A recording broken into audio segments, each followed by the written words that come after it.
బాబీని నేను కొత్త బాబీని చూశాను. బాబీ ఒక లీప్.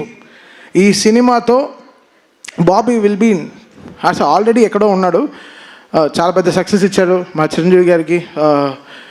మళ్ళీ ఈ సినిమా వాల్టర్ వీరయ్యతో చాలా సక్సెస్ ఇచ్చాడు. బట్ ఈ సినిమా బాబీ విల్ తను ఎవడెవడు నోరు మూయించాలో అందరిని నోర్లు మూయిస్తాడు డెఫినెట్గా. ఎందుకంటే బాబీ ఈ సినిమాకి జనరల్గా బాబీ ఎక్కువ కష్టపడితే ఆ ఫేస్లో తెలియదు. ఆ ఫేస్ అంత గార్జియస్ ఫేస్.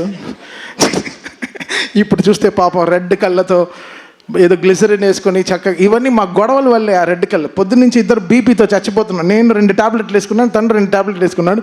ఇద్దరం కొట్టుకు చేస్తున్నాం డిటిఎస్ థియేటర్లో క్యూబ్ అన్ని కాపీలు చూసుకుంటూ. ఎందుకంటే జనరల్గా ఒక సినిమా వస్తేనే ఎక్కువ మోసేస్తారు. బట్ 3 సినిమాలు కంటిన్యూస్గా వస్తున్నాయి back to back. So comparisons ట్విట్టర్లో, అబ్బా అసలు ఆ ట్విట్టర్ని చూస్తేనే హెడేక్ వస్తుంది. అసలు మామూలుగా లేదు. అసలు ఏ ట్వీట్ లైక్ చేయాలో ఏది లైక్ చేయకూడదు, పైనంతా పాజిటివ్గా రాసి కింద వేరే ఏదో వేస్తాడు. అసలు టైర్డ్ అయిపోతాం.